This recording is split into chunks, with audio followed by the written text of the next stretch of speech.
የዛሬ አመት ገደማ መተን ነበር አሶሳ።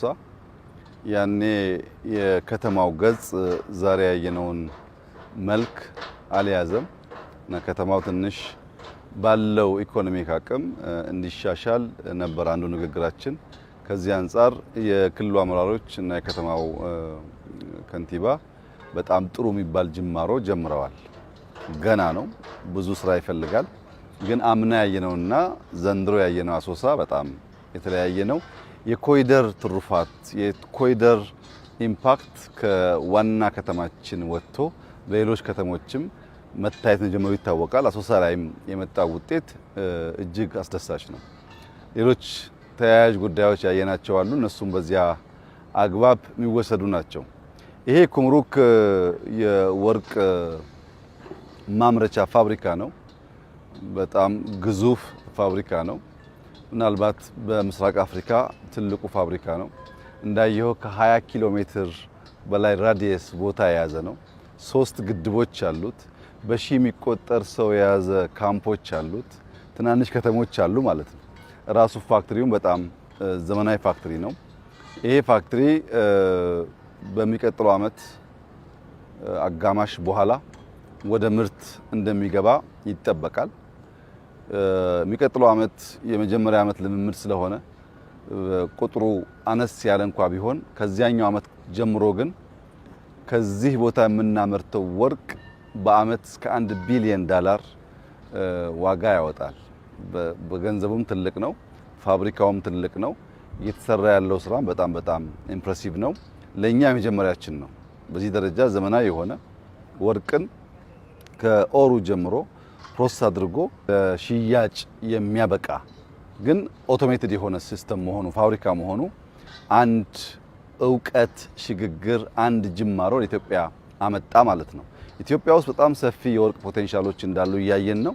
ይህንን ፋብሪካ ያመጣንበት ዋናው ምክንያት በዓለም ላይ ባላቸው ልምድ ኢትዮጵያውያንም ያሉበት ፋብሪካ ስለሆነ የመንግስትም የተወሰነ ሼር ያለው ፋብሪካ ስለሆነ ሀብቱን በአግባብ ለመጠቀም ካለን እቅድና ፍላጎት ጋር በቀጥታ የሚያያዝ ነው። ነገር ግን በዚህ ፍጥነት ስራው እንደዚህ ይሄዳል ብዬ አልጠበቅኩም ነበር። በጣም ደስ ብሎኛል። አሁንም ክትትል ያስፈልጋል። ስራ እንግዲህ መጀመር በቂ አይደለም። ክትትልና ድጋፍ ያስፈልጋል። የፕራይቬት ኢንቨስትመንትም ቢሆን ክትትልና ድጋፍ በበቂ ካልተደረገ አደናቃፊው ብዙ ነው። እንደዚህ ያለ ሪሞት ቦታ ላይ የሚሰሩ ስራዎች ተከታትለን ደግፈን ፑሽ አድርገን በሰጡን ቃል መሰረት እንዲያሳኩ ማድረግ ያስፈልጋል። ሲያልቅ ኢምፓክቱ ከፍተኛ ነው። እንግዲህ አስበው በአሶሳ አካባቢ ብቻ ከህዳሴ $1 ቢሊዮን ከዚህ $1 ቢሊዮን አገኘን ማለት ቀላል ነገር አይደለም።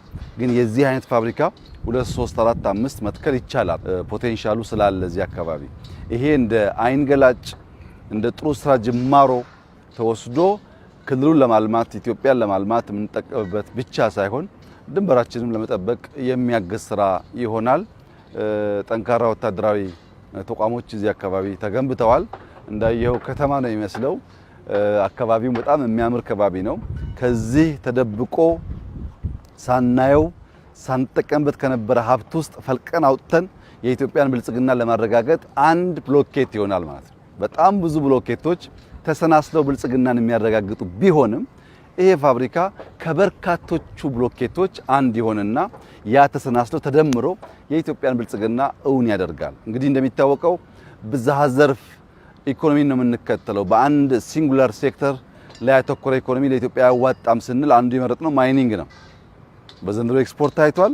በሚቀጥለው አመት በዛኛው አመት እየጨመረ ይሄዳል። ማይኒንግ በጣም በከፍተኛ ደረጃ መጠቀም ሲገባን የተውነው የጣልነው ሀብታችን ነው አሁን እየወጣ ያለው። ከማይኒንግ ቀጥሎ እርሻውንም ቅድም በመንገድ ስመጣ እንዳየኸው የእርሻ እንቅስቃሴውም ተስፋ ሰጪ ነው።